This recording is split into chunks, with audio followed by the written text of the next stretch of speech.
딱 반발 더 깊게 들어가는 뉴스 프레스룸입니다.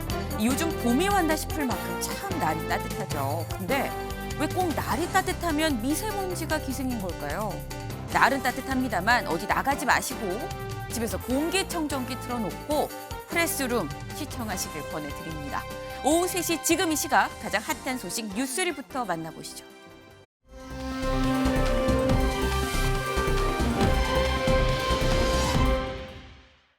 상속이나 이사 등의 이유로 일시적 이주택자가 된 사람들의 주택 처분 기한이 3년으로 연장됐습니다. 이 정부가 오늘 비상경제 장관회의를 열고 일시적 이주택자가 세금 혜택을 받을 수 있는 주택 처분 기한을 현행 2년에서 3년으로 1년 더 연장하기로 했는데요. 이 정부는 다음 달부터 개정된 시행령을 공포 시행하되 이 처분 기한 연장은 당장 오늘부터 소급 적용한다고 밝혔습니다. 네, 미국 전역의 항공편이 2시간 동안 마비된 항공 대란의 원인이 전산 파일의 손상 문제였던 것으로 드러났습니다. 현지 시각으로 어제 저녁 9시부터 미국 전역의 항공기 만여 편이 결항되거나 지연됐는데 9.11 테러 이후에 처음 있는 일이었습니다. 사이버 공격과 같은 해킹 가능성이 언급됐지만 결국 전산 시스템 파일이 손상된 게 원인이었던 것으로 밝혀졌습니다. 윤심무리는 없다던 김기현 의원. 그런데 김 의원의 당대표 선거 유세 모습에서 자꾸만 윤 대통령이 보입니다. 이 대선 때 윤 대통령의 트레이드마크였던 어퍼컷 세리머니를 지지자들 앞에서 선보이기도 했는데요. 여기에 맞서는 나경원 전 의원 그리고 다른 수도권 당권 주자들의 연대 가능성까지 잠시 뒤 전해드립니다.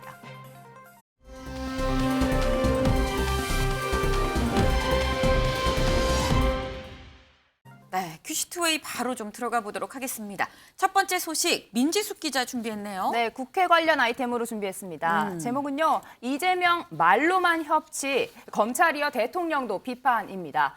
오늘 오전에 이재명 민주당 대표가 신년 기자회견을 가졌죠. 네, 이례적으로 취임 100일 기자회견도 건너뛴 이재명 대표가 당 대표로 처음 진행하는 자리였습니다. 공교롭게도 이 검찰 조사 이틀 만에 이뤄진 자리인 만큼 관련된 질문이 많았는데 네. 이재명 대표 먼저 이 사법 리스크가 아닌 이 검찰 리스크다라며 이 프레임 전환에 나섰습니다. 이재명 대표 목소리 먼저 듣고 오시죠. 사법 리스크 관련해서 좀 여쭤볼게요. 세상 일이라는 것은 앞으로 어떤 일이 벌어질지 모를 만큼 매우 다양하고 혼란스럽기 때문에 가정을 해서 말씀을 드리면 끝이 없을 것 같습니다. 그리고 가급적이면 사법 리스크가 아니라 검찰 리스크라고 말씀해 주시기를 부탁드립니다. 국민의 한 사람으로서 매우 부당한 처사이긴 하지만 검찰의 소환 요구에 당당하게 임했습니다. 잘못한 일이 없기 때문에 조사에 임했지만 검찰의 이러한 요구들은 매우 부당하고 옳지 않은 처사다라는 지적을 다시 한번 드립니다.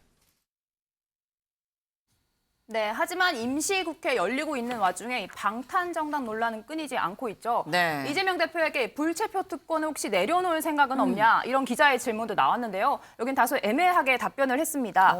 이 가정적 질문이라 답을 할 수는 없다라고 이야기를 하면서도 네. 이 적법하게 권한을 행사한다면 수용을 하겠지만 이 경찰복을 입고 강도 행각을 벌인다면 판단이 다를 수 있다. 아하. 이런 의미심장한 발언을 덧붙였습니다. 네, 경찰복을 입고 강도 행각을 벌인다면 다를 수 있다. 뼈가 있는 지금 비유적 표현인 건데, 근데 뭐 이 대표 검찰에 대해서만 지금 날을 세운 건 아닌 것 같습니다. 강재묵 기자, 예. 윤 대통령에 대해서도 굉장히 좀 날서게 얘기를 했어요. 네, 그렇습니다. 이 대통령의 말폭탄 때문에 전 국민이 불안하다 이렇게 각을 세운 건데요. 이 윤 대통령의 말폭탄이 어떤 내용인지 좀 궁금하실 텐데, 이 최근 안보 관련해서 이제 수위 높은 발언을 이어오던 이 윤 대통령이었습니다. 이 전쟁이라는 단어는 물론 어제는 핵 보유에 대해서도 언급하는 장면이 있었거든요. 이재명 대표가 이 꼬집은 이 윤 대통령 말부터 이 대표 비판까지 이어서 확인하고 오시겠습니다. 더 문제가 심각해져가지고 여기 뭐 대한민국에 무슨 전술핵 배치를 한다든지 우리 자신이 그 자체 핵을 보유할 수도 있습니다. 만약에 뭐 그렇게 된다면 오랜 시간이 안 걸려서 우리 과학기술로 앞으로 시간이 지나면 더 빠른 시일 내에 우리도 가질 수 있겠죠. 그러나 늘 현실적으로 가능한 수단을 선택하는 것이 중요한데 특히 안보 무능을 감추기 위한 대통령의 위험천만한 말폭탄으로 국민 불안과 시장 혼란이 증폭됐습니다. 정말 이러다 무슨 일 나는 것 아닌가 하는 불안이 국민들 사이에 생겨나고 있습니다. 네, 이 보고 오신 것처럼 한반도의 자체 핵 보유와 관련된 언급이었죠. 이 대표 이 북한 핵 개발을 포기시킬 명분조차 사라지지 않느냐에 꼬집기도 했습니다. 이어 이 한반도의 자체 핵 무장, 그래서도 안 되거니와 이 실현 가능성도 없고 또 이제 한반도 긴장만 격화 고조시키는 일이다 이 비판하는 모습이 있었습니다. 네, 이재명 대표 선거제도 관련해서도 대통령과 각을 세웠습니다. 신년사에서 윤석열 대통령이 중대선거구제 이야기를 해서 네. 한동안 뜨거웠는데 여기에 대한 맞불 작전인 듯 이재명 대표 대통령직을 4년 중임제로 바꾸자, 또 결선 투표제를 도입하자 이런 또 다른 개헌 이야기를 내놨습니다. 그렇군요. 이와 관련된 좀 여권 반응도 좀 살펴보려고 하는데요. 국민의힘이 검찰에서는 한마디도 못하더니 이 카메라 앞에서는 일장연설이냐 이런 식의 또 비판을 바로 좀 맞불로 냈습니다. 네. 이 기본 또 이 개헌과 같은 카드는 이 사법 리스크를 모면하기 위한 이 잔꾀에 불과하다라고 표현을 했고요. 이 새로울 것 없는 재탕 삼탕 주장 아니냐라고 이 비판을 했습니다. 이어 또 이 신년 기자회견을 좀 꼬집는 모습도 있었는데 이 신년 기자회견이 아니라 본인이 당대표 사퇴 기자회견을 해야 하는 것 아니냐라면 이제 비판이 이어갔습니다. 아니 근데 지금 이 대표가 얘기한 걸 보면은 뭐 4년 중임제 얘기도 하고요. 지금 뭐 결선 투표제도 얘기를 하고 굉장히 좀 굵직굵직한 걸 좀 많이 오늘 좀 제안을 했습니다. 근데 이렇게 굵직굵직한 건 민지숙 기자, 네. 뭐 두 사람 직접 만나서 좀 얘기를 해야 되는 거 아닙니까? 맞습니다. 사실 이재명 대표가 네. 윤석열 대통령과 영수회담을 하자 여러 번 손을 내밀었는데 모두 불발됐잖아요. 네. 오늘 기자회견 자리에서도 다시 한번 손을 내밀었습니다. 그러면서 그동안 자신을 만나주지 않은 대통령을 이렇게 저격했는데요. 집권 8개월이 넘도록 야당 대표와 대화하지 않은 유일한 정부였다. 말로만 협치를 내세우며 정적 죽이기에 골몰한 이중 플레이다 이렇게 날을 세웠습니다. 하지만 이재명 대표의 영수회담 제안을 전해들은 이 국민의힘 정진석 위원장은 이렇게 꼬집었습니다. 직접 듣고 오시죠. 사과나 반성은 일체 없이 한가한 기자회견을 한 것이 아니냐 하는 생각이 먼저 듭니다. 대통령과의 면담 얘기도 나왔다고 하는데 대통령이 지금 범죄 피의자와 면담할 때는 아니라고 생각합니다. 이종근 위원님, 네. 지금 보면 윤 대통령의 이 얘기들 뭐 말폭탄이다, 뭐 안보 무능이다 지금 굉장히 지금 세게 비판을 했거든요. 네, 이재명 그렇습니다. 대표가. 근데 그러면서 또 만나자고 얘기를 또 했어요. 네네. 이거는 만나자는 건지 말자는 건지 싶기도 하고 어떤 생각인 걸까요? 일단 지금 야당 대표는 네. 영수회담을 꼭 고집합니다. 그건 어떤 정당도 마찬가지고요. 영수회담이라는 건 어쨌든 대통령으로부터 파트너라고 인정받는 자리거든요. 사진이 딱 찍힙니다. 국민들이 사진을 보면서 아 대통령과 야당 대표가 함께 만났다 이렇게 의미를 부여하는 거거든요. 네. 그야말로 야당 대표로서 하나의 어떤 정말 뭐 사람들에게 그러니까 인식을 심어줄 수 있는 계기입니다. 네. 그런데 그걸 못 하고 있다는 거예요 지금까지. 그리고 두 번째는 뭐냐면 지금 윤 대통령이 파트너로서 인정을 안 하고 있다. 네. 피의자로서 마치 지금 정석 대표 네. 비상대책위원장 얘기처럼 그렇게 지금 취급하는 거 아니냐. 만약 만난 다음에 계속 사법 리스크가 진행이 되면 또 명분이 생겨요. 아니 나를 파트너로서 이렇게 인정해 줬으면서 또 다시 사법 리스크를 이렇게 진행을 한다. 이중적이다. 이렇게 얘기가 될 수가 있거든요. 어쨌든 명분과 실리 두 가지 다 회담을 고집하는 이유가 될 수가 있겠죠. 그렇군요. 일단 이 영수회담을 해서 같이 두 사람이 비슷한 위치라는 걸 좀 보여주는 효과가 있기 때문에 일단 야당 입장에서는 영수회담 거듭 얘기할 수밖에 없다라고 지금 말씀을 주셨는데 그래서 지금 이재명 대표 오늘 이 신년 기자회견 1시간 14분이나 진행이 됐습니다. 사실 그동안 이재명 대표를 두고 고구마가 된 거 아니냐, 뭐 이재명 다음을 잃었다 이런 얘기가 있었는데 이 강재묵 기자 예. 지금 보면은 뭐 사이다가 김이 빠졌다, 이재명 다음 잃었다 이런 평가를 좀 다시 회복한 거 아닌가 싶기도 하고요. 맞습니다. 근데 하지만 그 말씀하신 것처럼 이재명 다음을 잃었다는 비판은 오늘 신년 기자회견에서도 좀 같은 지적이 있었거든요. 이 대표가 어떻게 답변했는지 직접 먼저 확인하고 오시겠습니다. 벼룩이 눈에 띄기 위해서는 튀어야 되지 않느냐. 그런데 이 벼룩이 강아지가 되고 강아지가 돼지가 되고 돼지가 소가 되고 송아지가 되면 똑같은 행동을 할 수는 없을 거다. 유행하는 말로 송아지가 벼룩처럼 튀면 다리 부러진다. 아무도 안 웃어주시는군요. 야당이긴 하지만 최대 다수당의 대표로서 그 책임감과 무게 때문에 함부로 행동하기가 좀 어렵고 표현도 그렇게 개인일 때 할 수 있는 것과는 좀 많이 다른 것 같습니다. 네, 벼룩 등 동물에 빗댄 비유가 있었습니다. 이 실천은 그때나 지금이나 다름없다. 다만 이 달라진 상황과 위치에 따른 변화로만 이해해달라며 이재명 다움을 잃었다는 지적에는 일축했습니다. 또 이 어제 본인 지역구 인천을 좀 방문해서 이제 행보를 다닐 때도 네. 이 책임 때문에 움직임이 둔해졌나 보다 이해 부탁드린다 이렇게 시민들한테 양해를 구하는 모습도 있었거든요. 오늘도 맥을 같이 하는 답변 보였었습니다. 임경빈 위원님, 네. 지금 이 요지가 내가 옛날엔 벼룩이었지만 이제 송아지가 돼서 내가 이 책임감 당대표이기 때문에 내가 이렇게 말을 함부로 할 수가 없다, 뭐 쉽게 할 수가 없다 이런 얘기인 건데 그럼 이재명 대표 앞으로도 뭐 사이다다움은 좀 기대하기 어려운 상황 아닌가요? 아직은 이제 공세로 전환하기에 좀 부족한 시점이다라고 일단 판단을 하는 것 같아서 뭐두 가지 측면을 같이 봐야 될 것 같습니다. 1차적으로는 말씀하신 것처럼 당대표가 된 이후에는 가능하면 좀 말수를 줄이려고 하긴 했어요. 네. 그래서 이제 뭐 대표가 어디 이동하게 되면은 기자들이 많이 이제 따라붙으면서 질문을 하는데 그 내용을 받아 적은 기자들이 뭐 다른 기자들하고 공유를 좀 많이 하잖아요. 네. 그럴 때 이제 소위 말해서 이제 별명이 한동안 이재명 대표가 점점점 대표였던 시절이 있거든요. 네. 어떤 질문에도 답변을 안 해가지고 기자들이 받아칠 게 없어서 이제 점점점만 많이 치게 돼서 네. 그만큼 이제 말수를 좀 줄이고 가능하면 설화를 좀 줄이겠다라는 의도가 일차적으로는 좀 익히고 네. 또 하나는 최근 들어서 이제 그 대통령이 윤석열 대통령이 워낙 또 강경한 발언들로 많이 주목을 받다 보니까 네. 대비되는 효과 그래서 좀 더 안정감 있는 야당 대표로서의 어떤 국정 운영 능력 이런 것들을 좀 부각시켰다. 그런 의도가 좀 같이 읽히는 행보가 아닌가 싶습니다. 네.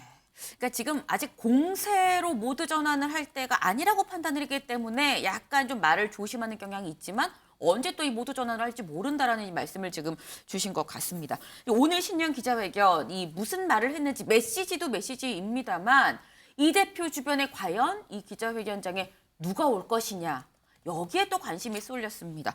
민지숙 기자. 네. 사실 그제 검찰 소환 때 이 굉장히 뭐 40여 명의 이 의원들이 같이 왔다라고 했지만 최측근이라는 7인회 중에서는 좀 별 모습을 안 보여서 아, 이거 와야 되는 거 아니야? 뭐 이런 얘기도 있었거든요. 오늘 누구 왔어요? 네, 검찰 출두 당시에 말씀하신 대로 7인의 멤버 중에는 3명만 나왔습니다. 다른 의원들, 뭐 최측근인 정성호 의원도 나오지 않아서 뭐 네. 이재명계가 좀 분열하는 게 아니냐 이런 이야기까지 나왔는데 오늘 신년 기자회에도 문진석 의원 빼고는 네. 7인의 멤버 대부분이 나오지 않은 것으로 알려졌습니다. 네. 이런 친명계 분열설에 대해서 한 7인의 소속 의원 입장을 밝히기도 했는데 네. 자신들은 이재명에게 더 잘할 필요도 없을 정도로 가까운 사람들이다. 그래서 외연 확장을 위해 다른 사람들을 위해 좀 빠져준 것뿐이다라는 네. 이렇게 균열설을 일축했습니다. 네, 이재명 대표도 직접 이 작은 차이 때문에 서로 공격하고 죽이려 하지 말자며 이 집안 싸움을 자제할 것을 당부하는 모습 보였습니다. 이종근 의원님. 네네. 짧게 여쭤볼게요. 지금 네. 7인회 이 와해설이 사실 있었어요. 균열설, 와해설. 여기에 대해서는 어떻게 보세요? 일단 7인 회의에 김영진 의원은 네. 이 지난번에 개항을 선거 출마를 반대하면서 떨어져 나갔죠. 거의 탈명이다. 그렇죠. 이미 탈명이라고 지금 찍혀 있고 또 네. 이기민 의원은 지금 의원직이 박탈이 돼 있죠. 그러니까 두 사람 일단 제외하고 5사람인데 그 중에서 가장 사실 우리가 주목이 되는 건 정성호 의원일 거예요. 정성호 의원이 최근 들어서 발언을 당과 개인을 분리하라라는 발언에 이어서 이번엔 나가지도 않았거든요. 네. 그렇기 때문에 지금 7인회는 사실 그때 당시에 선거 직전에 결성이 되면서 워낙에 이 당에 자기 사람이 없기 때문에 그 당에 어떤 안착시킬 수 있는 그런 그 7명이 그렇게 해보자라고 모인 건데 첫 번째 선거가 이미 끝났다. 그래서 그 목적이 이미 달성이 됐다. 두 번째, 네. 그 안에서 많이 분화가 되고 사람이 이미 얼마 안 남았다. 그러면 우리가 처음부터 그때처럼 7인회라고 계속 부를 것인가? 그건 조금 거리를 둬야 된다는 겁니다. 아, 이게 7인회의 이 구성 목적 자체가 이미 달성이 됐기 때문에 이거를 지금 그대로 갖고 가는지 여부는 사실 별개건으로 좀 봐야 된다라는 말씀을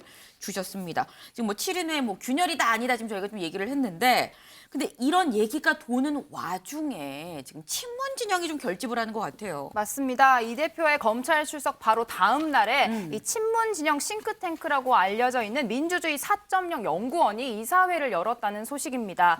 이곳 소속 의원 한 분이 이야기를 하기를 네. 18일에 공개 토론회를 앞두고 네. 이 선거제도 개편에 관한 논의를 시작하는 자리였다. 이렇게 설명을 했고요. 근데 이 와중에 이 친문 적자 김경수 전 지사의 행보 소식도 함께 전해졌습니다. 어제 문재인 전 대통령을 찾아가서 이 사저에서 새 인사와 안부를 나누는 그런 시간을 가졌다고 합니다. 네, 이 김경수 전 경남지사 이 친문 적자라고 하죠. 근데 이 김경수 전 지사에 대해서 이 과연 역할을 어떻게 할 것이냐, 언제쯤 할 것이냐 이 관심이 쏠리는데 여기에 대해서 윤건영 의원이 또 한마디를 했습니다. 뭐라고 얘기했는지 들어보고 오시죠. 정치인인데 정치적인 역할을 안 할 도리가 있겠습니까? 그래요? 정치인이다 보니까 하겠지만 다만 지금 당장은 할 상황이 아니지 않냐. 어떻게 물고기가 물을 떠나서 살겠습니까? 정치를 하셔야죠. 김 지사는 국회에서의 활동 경험 그리고 도지사로서의 활동 경험, 청와대에서의 경험 정말 많은 국정 운영에 대한 경험들, 현장 경험들을 가지고 있고요. 뭐 제대로 정치 현장에서 그 역할을 하는 게 맞다라고 생각을 합니다. 다만 본인이 어떤 영역에서 좀 집중적으로 그 역할을 할 건지에 대해서는 본인의 판단의 영역이라고 봅니다. 지금 이 윤건영 의원은 물고기가 물을 떠나서 살 수 있겠느냐라고 얘기를 했습니다. 임영민 의원님. 네. 근데 이 물고기가 물에서 살아야죠. 근데 네. 물 속에서도 좀 돌 위에 살짝 숨어 있을 수도 있고 지느러미를 막 움직이면서 막 엄청 헤엄칠 수도 있거든요. 그렇죠. 어떻게 생각하세요? 가장 좀 어려운 거는 이제 아가미를 누가 뺏어가면 아가미를. 네, 물속에서 이제 숨을 쉬기가 힘들어지니까 네. 어떻게 보면 이제 비유하자면은 지금 상황이 피선거권을 완전히 회복하지는 못한 상황이기 때문에 총선에 출마도 못하고 네. 다음 대선에도 못 나가고 네.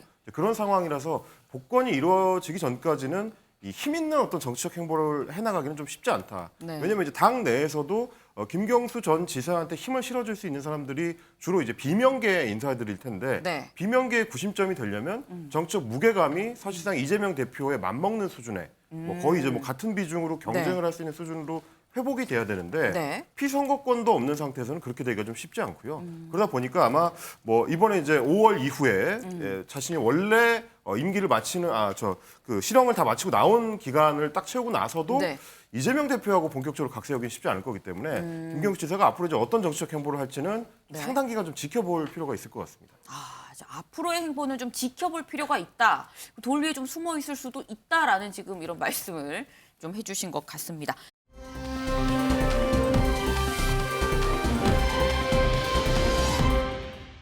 다음은 이수아 기자 준비했죠. 네, 이번에는 국민의힘입니다. 네. 이 제목은요. 어퍼컷 날리는 김기현 대 몸맞춘 나경원입니다. 전당대회 소식이고요. 네. 이 윤심을 등에 업은 것으로 알려진 김기현 의원이 당원들의 마음을 얻기 위해서 정말 적극적인 유세를 이어가고 있습니다. 이 지난 9일 개소식 날 저희가 소식 전해드렸었는데 네. 캠프 앞에서 좀 재밌는 일이 있었더라고요. 저희가 어디서 본 듯한 대북이 등장해서 눈길을 끌었습니다. 듣고 오시죠. 저분이 장철호 단장님이라는 분이신데요. 아주 열정. 선거 개소식에서 김기현 당대표님이 성전부를 윤석열 기호 2번 윤석열.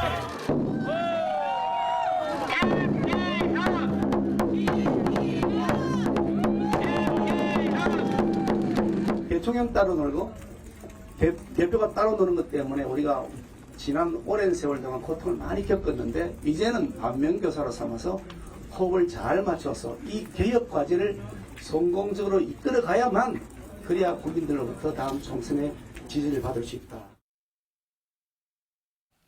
네, 김 의원이 친 그 북, 윤석열 대통령이 직접 사인을 하면서 대선 후보 당시 사용했던 대북이었습니다. 이 김 의원의 캠프 측 관계자는 이 북을 대통령실이 관리하는 건 아니다라면서 약간 선을 그었거든요. 그러면서 이 대선 때 조직이었던 홍보 유세팀이 갖고 있던 거를 이 충남에서 직접 공수받은 것이다라고 설명을 했습니다. 이 어제 서울시당 신년 인사에서도 윤 대통령을 떠올리게 하는 장면이 하나 더 있었는데요. 이 자신의 이름을 연호하는 지지자들을 향해서 김기현 의원이 이 어퍼컵 세러머니라고 하죠. 그걸 재현하기도 했습니다. 유세 기간 정말 윤 대통령의 트레이드마크가 됐다라고 말해도 과언이 아닐 텐데 한 번도 윤심몰이를 자신은 한 적이 없다라고 김기현 의원이 어제 말했던 걸로 기억해요. 하지만 이 김기현의 유세 모습에서 자꾸만 윤 대통령을 오마주한 듯한 모습이 계속 보이고 있습니다. 네, 김기현 의원 한 번도 나는 윤심몰이를 한 적이 없다라고 얘기를 했는데 김장은 다 담궜다라고 또 얘기를 하기도 했었죠. 이 김장연대, 김기현 의원과 장제원 의원. 사실 그동안 굉장히 좀 화기애애한 모습을 많이 보여줬었는데 민지숙 기자, 요즘에는 장제원 의원이 좀 안 보이는 것 같기도 해요. 네, 김장 이야기 잊을만 하면 다시 들려옵니다. 이제는 김장연대 이야기 종지부를 찢자 이런 이야기까지 나왔는데 바로 어제 부산에서 김기현 장제원 의원이 다시 한번 만나 이 만찬을 즐겼다 이런 소식이 뒤늦게 전해졌습니다. 김 의원은 이 자리에서 저 하나 불살라 윤석열 정부를 반드시 성공시키겠다 이런 이야기를 먼저 꺼냈고 여기에 장제원 의원이 대선 과정에서 윤 대통령이 김기현 의원이 고생을 많이 했다 이런 이야기를 했다라며 김장연대에 대한 이야기가 많은데 이 이야기는 오늘로 종지부를 찍자 이렇게 이야기했다고 합니다. 이제는 김장연대를 넘어서 모든 당원과 함께하자 이런 메시지를 전달을 한 건데요. 김기현 의원 또 이번 주 일요일에는 오세훈 서울시장을 만난다고 합니다. 이 막걸리 회동이 예정되어 있다고 하는데 최근 지지율 상승세를 타고 있는 이 김기현 의원의 서울시장이 사실상 지지 선언을 하는 것으로 풀이되고 있습니다. 네, 아니 김장연대 종지부를 찍자고 그래서 아니, 김장연대가 지금 뭐 와해가 되는 건가 그랬더니 김장연대뿐이 아니라 전체 당원으로 넓히자 뭐 더 큰 의미의 김장연대를 얘기를 하는 거였습니다. 이종근 의원님. 네네. 뭐 윤심몰이가 뭐 나쁘다는 이런 의미는 아닙니다만 일단 뭐 윤심은 나한테 있다. 뭐 그런 걸 열심히 이제 마케팅하게 사실 윤심몰이라고 저희가 얘기를 했었거든요. 네네, 그렇습니다. 근데 윤심몰이랑 김장연대가 다른 건가요?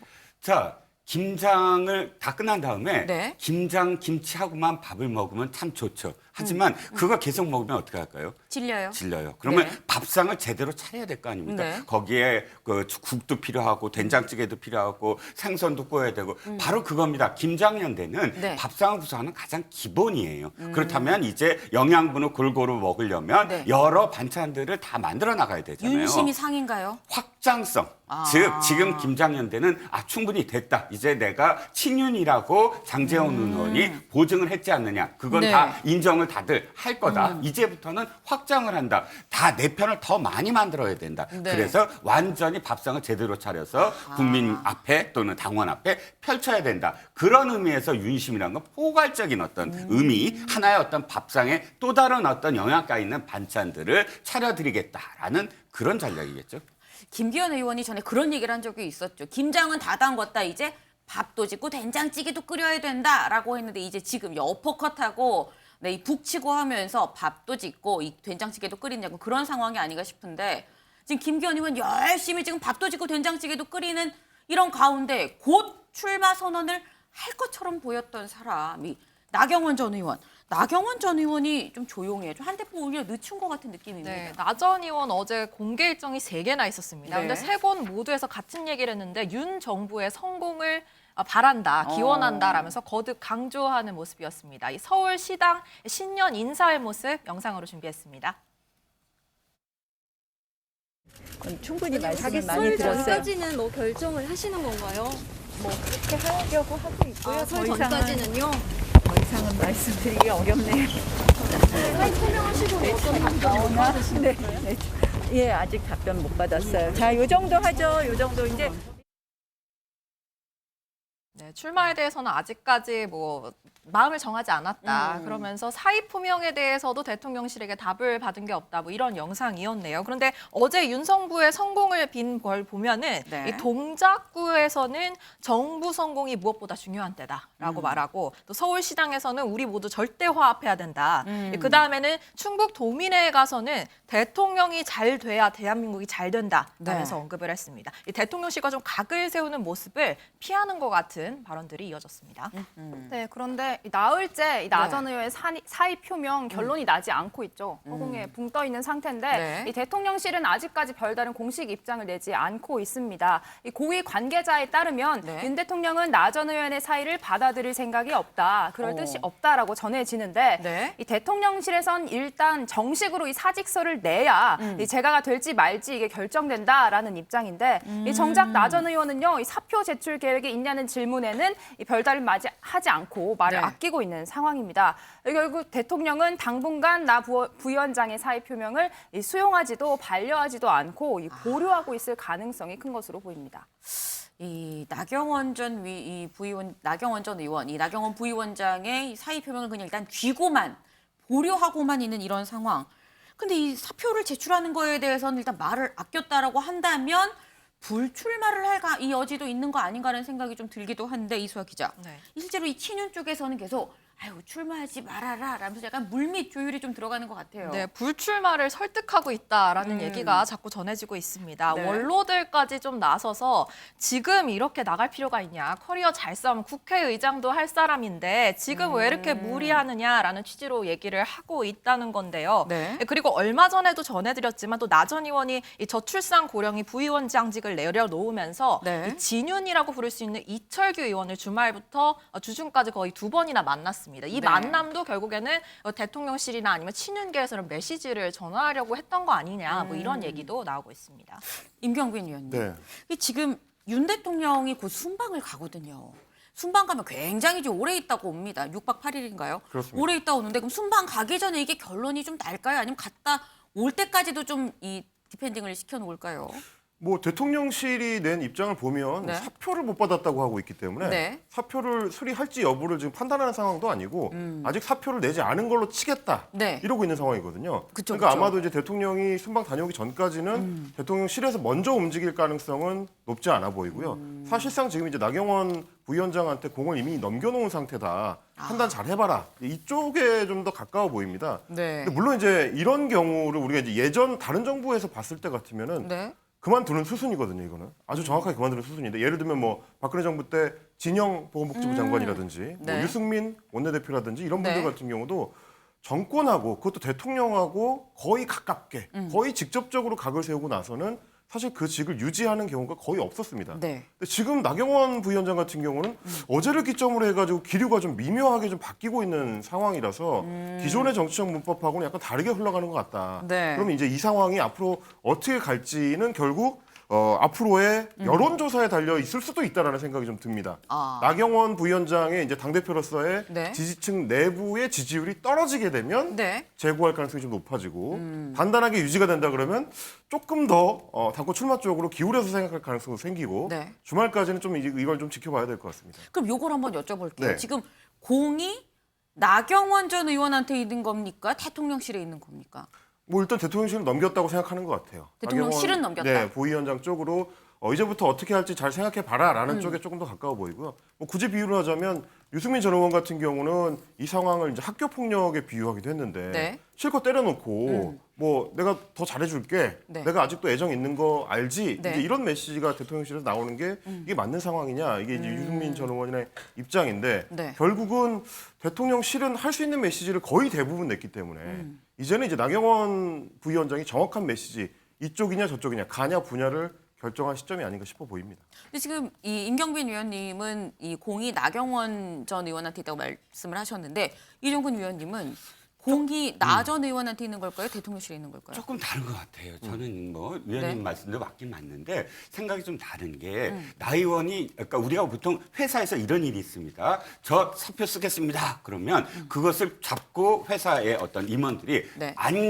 결정을 안 낼 때가 있어요. 네. 이건 뭐냐면 재신임이거든요. 네, 네. 재신임을 기다리고 있는 어떤 상황일 수도 있다. 네. 즉 대통령실에서 내가 지금 진짜 저출산 이거 고령위원회 지금 굉장히 중요한 일이니까 네. 당신한테 맡겼어. 끝까지 해봐라고 네. 만약에 한다고 한다면 그것을 거부하고 내가 나가겠다. 이렇게는 못할 것이다. 왜냐하면 정무직 장관이 네. 대통령의 뜻에 반해서 네. 뛰쳐나갈 수는 없거든요. 네. 그 즉시 그 중도의 유권자들마저도 완전히 돌아설 수 있는 그런 상황입니다. 네. 그렇기 때문에 저는 지금 공은 확실하게 대통령한테 있다. 대통령이 그것을 그래 사표 받을 거야. 아니면 아니야 다시 한번 좀 이 일을 맡길 테니까 해봐. 네. 이 둘 중에 하나를 지금 어떤 의미에서는 나경원 부위원장이 기다리는 게 아닌가. 왜냐하면 자신도 지금 상처를 받았거든요. 그러니까 친윤이 아니라는 네. 사실 자신은 친윤이 아닌 게 아니다. 나는 친윤이다라는 네. 걸 계속 지금 부르짖고 싶은데 네. 대통령이 그것을 해결해 줄 수 있다. 나가든 안 나가든. 네. 예. 뭐 받으면 받는 대로 대통령이 이렇게 받아줬으니까 난 나왔다라는 명분이 생길 수 있고 안 받으면 커봐라 나를 아끼기 때문에 이렇게 계속 쓰는 거 아니냐. 이렇게 두 가지 다 명분을 좀 확보할 수 있는 그런 상황이다라는 겁니다.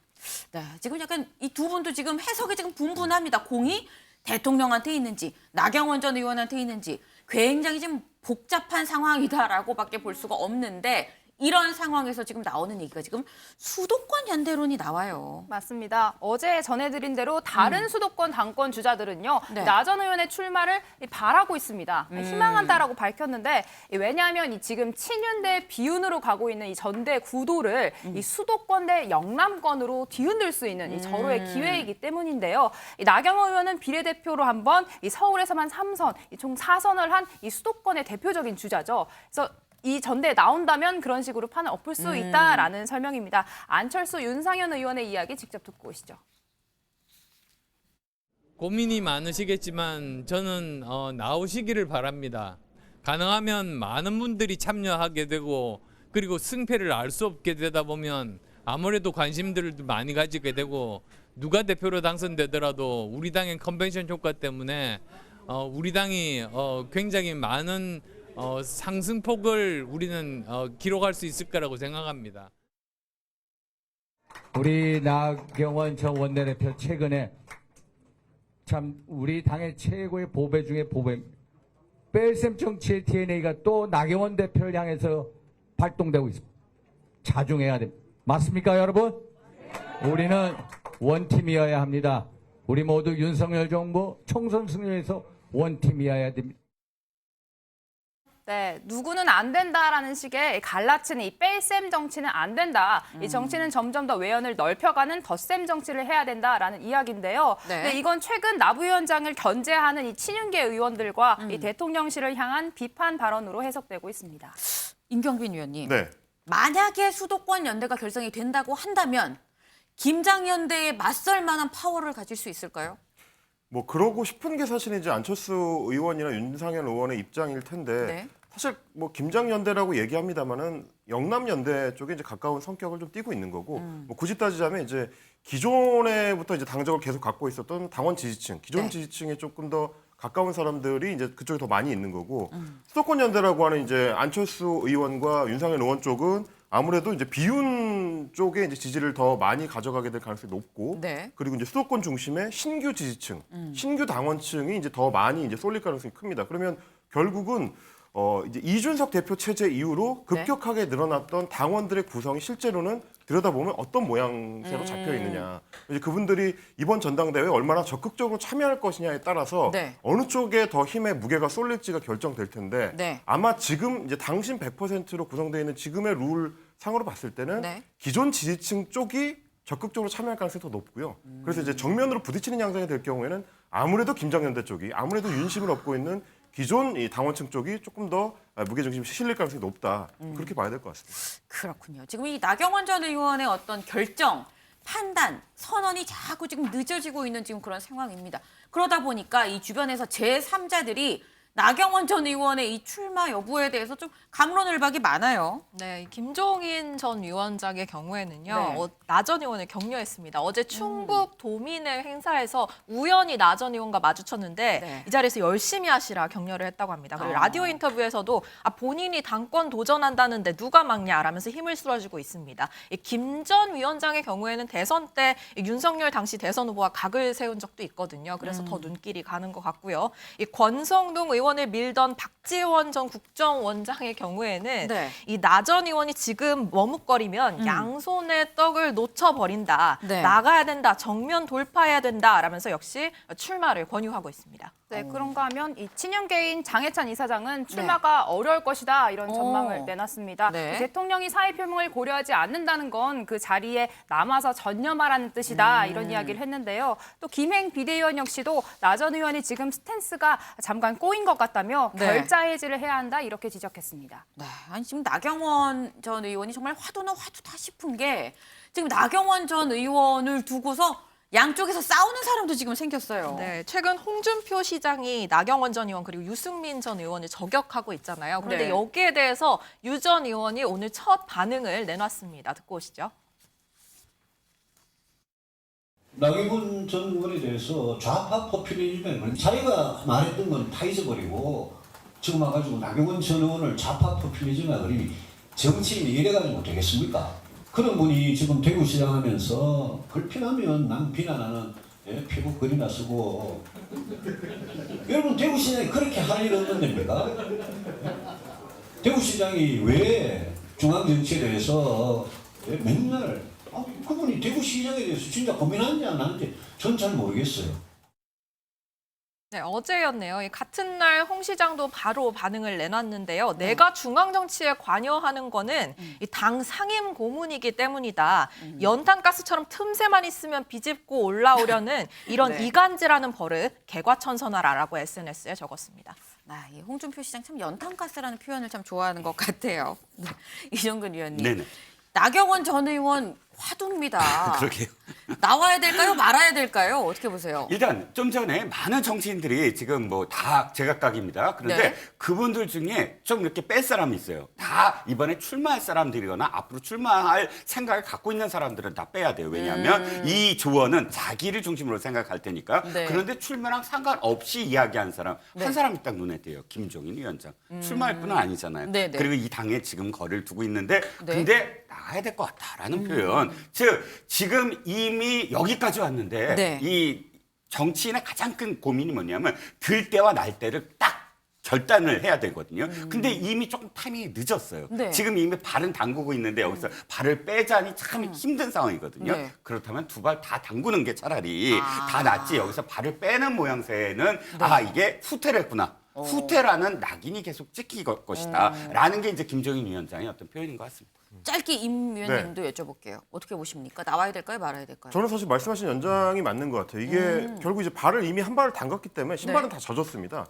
그럼 여기서 빼버리게 되면 정치인으로서 잃을 게 너무 많아져요. 먼저는 지금 이제 뭐 여론조사에서 지지율 1위를 달리고 있는 이 지지를 잃게 되고 그 다음에는 당 내에서 면이 안 서는 상황이 될 수 있고요. 또 하나는 그 뒤를 바치고 있었던 앞으로 정치를 도와줄 거라고 믿고 있었던 다른 지지층들도 잃게 네. 될 가능성이 있다. 네. 그 사람들을 다 살리기 위해서라도 뛰어야 될 때는 뛰어야 된다라는 게 아마 이제 다른 뭐 김종인 위원장이라든지 박지원 전 의원의 네. 어떤 그 조언이 아닌가 싶습니다.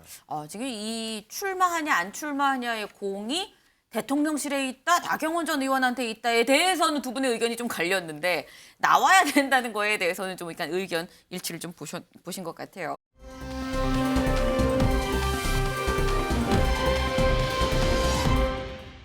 다음 강재묵 기자 준비했네요. 네, 다음 아이템 소개해드리겠습니다. 제목은 방역 보복 나선 중 이 혐한 여론 조장까지입니다.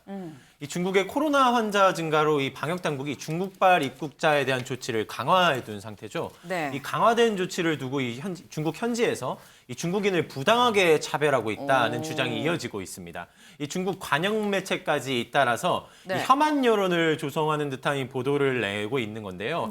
이 먼저 이 격리 시설 수준을 언급했습니다. 이 자국 누리꾼을 인용해 이 침대도 없고 온수도 나오지 않는 곳에다가 이 사람을 가둬두고 있다라고 이렇게 설명을 했습니다. 또 이런 조치는 중국인만을 대상으로 하고 있다. 또 이때 시설도 갖춰지지 않은 곳에 중국인을 특별히 차별 대우하고 있다는 보도가 현지에서 계속해서 확산되는 중이었습니다. 네, 우리 정부가 바로 반박에 나섰습니다. 특히 증거 사진들을 제시하면서 중국이 맞지 않다라고 얘기를 했는데요. 보시면은 임시 격리 시설이 평소 중국 관광객들이 이용하던 관광 호텔급 이상의 객실이다. 실제로 보기에도 좀 깨끗해 보이고요. 좋은데요? 네, 대한민국 국민도 이용하는 곳이다라고 강조를 하면서 깨끗한 침대가 있고 온수 나온다. 기본으로 제공하는 화장실도 구성돼 있다. 식사는 또 전문 도시락 업체가 감염을 방지하기 위해서 매일 다른 메뉴로 제공하고 있다라고 반박했습니다. 또 그런가 하면 또 이어서 이 입국자들이 노란색 카드를 목에 걸고 있는 사진, 이 사진을 보도하면서도 불만을 좀 표하기도 했습니다. 노란색 카드요? 맞습니다. 함께 좀 자료를 보실 텐데 네. 이 역시도 이 한국이 중국발 입국자만을 대상으로 하고 있다. 저 지금 카드 이 표시인 건데요. 이걸 또 이제 차별 조치라고 함께 보도를 한 내용이었습니다. 이 한국이 중국인 여행객에게 이 옐로 카드를 걸었다. 이 최후에 퇴장당하는 건 누가 될 것이냐. 이 축구를 빗대면서 그런 제목과 함께 입국 절차에 대한 불만을 제시한 것입니다. 이 다른 관영 매체 역시도 이 같은 사진과 함께 황색 카드를 목에 걸게 하고는 마치 범죄자처럼 끌려가고 있다. 우리 중국인들이 이렇게 표현을 한 건데요.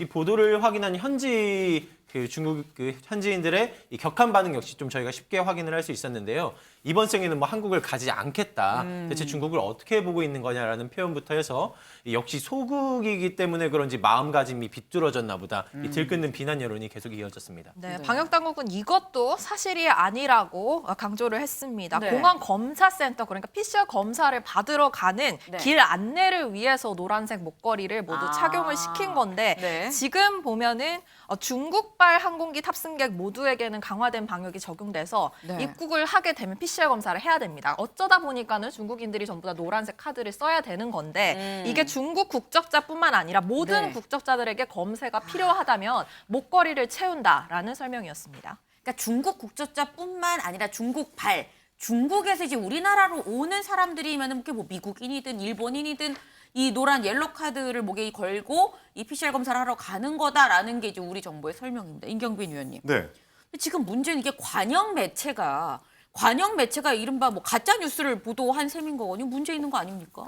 원래 이제 한국신문화 글로벌 타임즈가 종종 그래왔었어가지고. 종종 그랬다고요? 굉장히 놀라운 일은 아니긴 해요. 그리고 이제 중국의 매체라는 게 대부분 사실 반공영 매체거나 혹은 관영 매체거나 이런 식이기 때문에 다만 이제 일제히 이런 메시지를 내고 있다는 거는 그만큼 중국 내에 코로나19 상황이 굉장히 좋지 않기 때문이기도 한 건데요. 계속 좀 제로 코로나 정책을 폈다가 이거를 개방하는 방향으로 바꾸자마자 급격하게 확진자가 늘어나고 또 이제 중환자들이 늘어나고 있는데도 거기에 이제 의료적인 대응이 잘 안 되고 그래서 감기약조차 지금 구하기 어렵다 이런 얘기들이 중국 국내에서 이제 벌어지고 있다 보니까 이 안 좋은 상황들을 바깥에 있는 적을 상정을 해가지고 화살의 방향을 바꿀 수 있다면 거기에 이제 초점을 좀 맞추려고 하는 거 아니냐. 그러다 보니까 관영 매체들이 일제히 비슷한 메시지를 발신하고 있는 거 아닌가. 이렇게 좀 추측이 됩니다.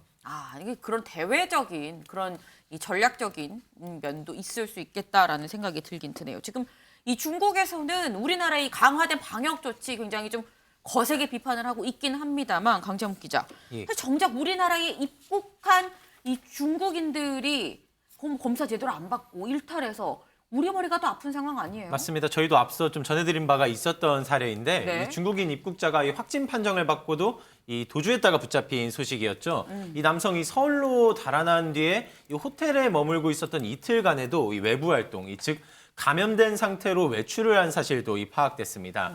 이 신촌 소재의 한 약국을 들려 이 우울증 약을 구매하려 하는가 하면요. 이어서는 옷가게를 들려 이 스웨터를 구매한 것으로도 전해지고 있습니다. 모두 이 경찰 조사가 진행되면서 추가로 내용들이 좀 확인된 것들인데 이 도주 이유에 대해서도 좀 이렇게 직접 언급을 했는데 이 평소 복용하는 이 공황장애 약을 아내가 갖고 있어서 그랬다. 약을 가지러 간 것이지 도망치려 한 것은 아니다라는 식으로 진술을 한 것으로도 확인되고 있습니다. 문제 문제는 이 도망친 이탈한 사람이 이 사람이 하나가 아니라는 거죠. 이 지난 2일부터 4일간 PCR 검사를 받아야 할 중국발 입국자 29명이 검사를 받지 않은 것으로 드러나고 있습니다. 29명이. 네, 하나 아셔야 될 부분은 이 사람들이 전부 다 중국 국적은 아니고요. 네. 이 중국에서 온 사람이면 한국인이나 뭐 다른 국적의 외국인이 이렇게 모두 포함이 돼 있는 것으로 알려졌는데 네. 이게 아예 의도가 있다, 검사를 안 받을 생각이었다라고 생각되는 부분이 주소나 연락처를 전부 다 허위로 제출을 했다고 합니다. 이 때문에 지금 방역 당국에서 검사 통지나 안내도 좀 힘든 상황으로 추정이 되고 있습니다. 네, 사실 저희가 이 검사를 받고 PCR 검사를 받고 확진인데 격리시설에 도착하자마자 도망갔다. 뭐 점퍼에 뭐 무적이라고 써 있는 뭐 그런 점퍼를 입고 도망갔다라는 소식을 전하면서도 아니 연락처를 적었는데 이 연락처가 허위였었다라는 소식을 전해드렸던 바가 있습니다. 근데 이번에 사실 그런 케이스가 지금 왕왕 나오고 있는 건데 문제가 사실 굉장히 큰 문제인 거죠. 근데 이런 이 중국 확진자 문제 정작 중국은 우리나라에 대해서 오히려 뭐 약간 보복 아닌 보복 조치를 좀 하고 있는 것 같아요. 예, 그렇습니다. 이 한국과 일본에 대한 그 비자 제한 조치를 취한 것이 이제 그제거든요. 네. 이 한국에 대해서는 단기 비자, 이 일본에 대해서는 일반 비자의 발급 제한 조치를 취한 것이 바로 그제입니다. 그런데 또 바로 어제 이 중국을 경유하는 이 한국, 일본 국민에 대한 비자 면제, 이 경유 비자 관련해서도 이제 조치를 취한 것입니다. 잠깐 경유하는 것도 안 된다. 맞습니다. 하루 만에 연이어서 이제 추가 조치가 이뤄진 것이죠. 네. 이 현지에 도착했을 때 받는 비자인 이 도착 비자도 이 발급도 중단하겠다고 밝히면서 이 추가 보복 조치가 계속해서 이어지고 있는 상황입니다. 네, 이렇게 중국이 방역 조치 강화를 이유로 한국과 일본에게 좀 보복을 하고 있는 상황인데 다소 네. 이해가 가지 않는 부분도 있습니다. 우리나라와 마찬가지로 방역을 강화했는데 네. 이 미국을 향해서는 장기간 중단된 항공편 운항을 정상화하고 싶다라고서 이 중국에서 러브콜을 계속 보내고 있는 상황입니다. 네. 이 외교부 대변인 설명 들어보시죠. 但令人遗憾的是，少数国家罔顾科学事实和本国疫情实际，仍执意针对中国采取歧视性入境限制措施。对此，中方坚决反对，并采取对等措施。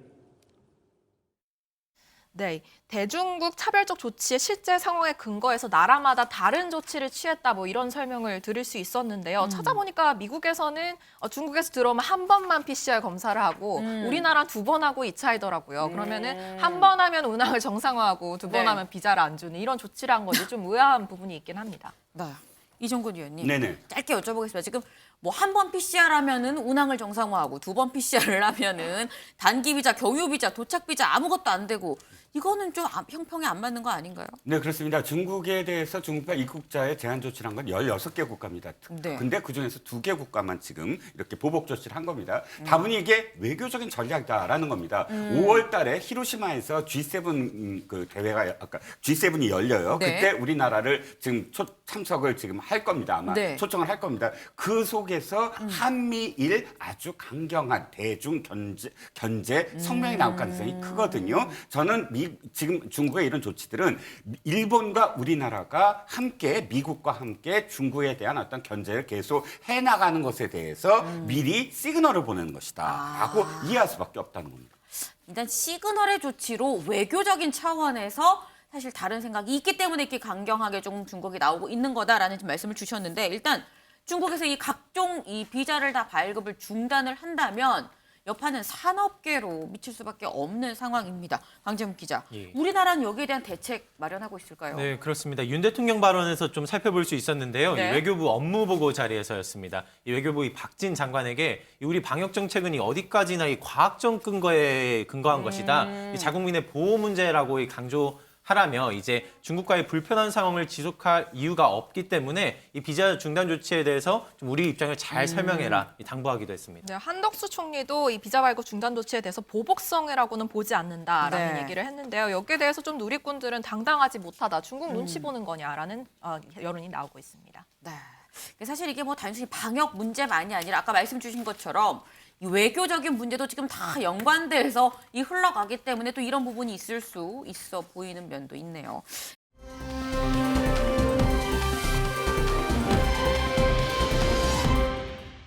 다음 민지숙 기자 준비했죠? 네, 마지막 아이템입니다. 제목은요. 저 한동훈입니다. 누구한테 부탁 전화입니다. 오. 네, 저 한동훈입니다. 보이스피싱인 줄 아셨을 것 같은데 저는 못 받았을 것 같습니다. 이렇게 장관이 직접 전화를 걸어서 누군가에게 부탁을 했다라는 소식인데요. 네. 이 한동훈 법무부 장관이 부탁을 한 사람 바로 이 체조 금메달리스트 양학선 선수입니다. 오. 영상으로 뭘 부탁했는지 직접 보고 오시죠. 안녕하세요. 저는 법무부 장관 한동훈이라고 하는데요. 부탁 한번 드리려고 준비했어요. 저희 법무부를 홍보하는데 같이 써주셨으면 좋겠다는 생각을 한 겁니다. 여보세요? 예, 혹시 양학선 선생님 되시나요? 네, 맞습니다. 저는 되게 영광으로 생각을 하고. 근간 선생님 시간 맞춰서 선생님 한번 모실 기회를 한번 마련해 보겠습니다. 아, 네, 감사합니다. 고맙습니다. 네, 그런데 왜 양학선 선수였을까요? 이 양학선 선수에 대한 한 장관의 애정이 이미 아마 아시는 분들은 아시고 계실 것 같습니다. 이 지난 8월에 신임 검사 임관식 때 이 양 선수를 한 장관이 직접 언급하기도 했는데요. 인간의 DNA가 80년 만에 바뀌었을 리가 없다라면서 그런데 확실히 좀 양 선수의 클래스는 남다르지 않냐라고 언급을 하면서 노하우의 차이인 것 같다. 그리고 우리 검찰도 그렇다 이렇게 얘기를 했었거든요. 한번 듣고 오시죠. 이거는 우리의 위대한 양학선의 2022년에 힘줄 변호사 직업인으로서 일하는 기준이 정의와 성실인 직업이 잘 없어요. 생각해보세요. 잘 없습니다. 그게 일하면서 제가 이 직업이 참 괜찮은 직업이네 하고 생각했던 그 지점입니다.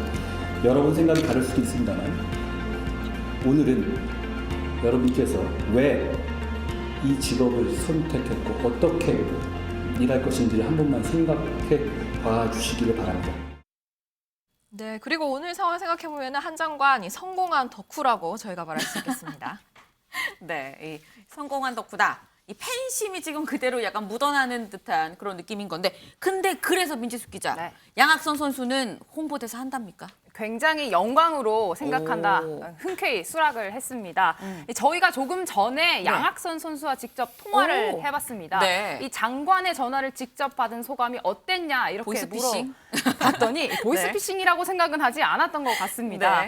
굉장히 따뜻한 분이었다 이렇게 이야기를 했는데 네. 그러면서 이 비서실을 통해서 미리 언지를 받긴 했지만 이 경기에 나갔던 것보다 전화를 받는 게 이번 장관 전화를 받는 게 더 떨렸다 이렇게 이야기를 했습니다. 또 8월에 신임 검사 그 임관식에서 본인의 이야기를 언급한 사실도 알고 있다 이렇게 오. 이야기를 했는데요. 네. 이 높은 분이 자신의 이야기를 언급해서 되게 의아했다 이렇게 솔직한 심정을 전하기도 했습니다. 임경빈 위원님. 네. 이 양학선 선수에 대한 이 한동훈 장관의 약간 이 애정어린 이 표정이랄까요, 말투랄까요, 이게 약간 어색한 모습도 있어요. 이제 법사위에서 항상 뭔가 대립하는 모습만 봤거든요. 아, 그렇죠.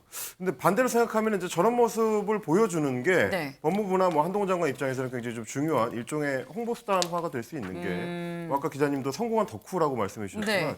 좋아하는 걸 누구한테 이제 보여준다는 건 굉장히 좀 인간적인 부분을 쉽게 어필할 수 있는 측면이 좀 있습니다. 네. 내가 이걸 좋아한다. 뭐 예를 들면 뭐 한동훈 장관 같은 경우는 예전에 뭐 고양이를 키우는 장면, 사진 같은 게 이제 공개되기도 했었고, 네. 재즈 음악을 좋아한다든지 네. 이런 어떤 사소한 것들을 뭐 대중들과 공유한다는 건 그 자체로 굉장히 중요한 홍보 포인트가 될 수 있는 거라서 네. 이게 이제 법무부에서 어떻게 보면 잘 기획한 컨텐츠다 이렇게 볼 수도 있을 것 같고요. 예전부터 한동훈 장관이나 법무부에서 이제 중요한 포인트 때 이를테면 이제 4.3 사건 피해자들이라든지 뭐 인혁당 사건 피해자들이라든지 이런 네. 국가폭력 피해자들에 대해서는 굉장히 좀 따뜻한 시선이나 뭐 행보를 보여주는 측면들이 또 있었고요. 뭐 촉법 소년의 연령 제한을 좀 낮추는 방안이라든지 이런 것들은 네. 대중적으로 관심이 많은 사안에 대해 직접적으로 의견 표출하는 거 이런 것들이 지금 최근 들어서 법무부가 하는 행보의 어떤 연장선에 있는 거 아닌가.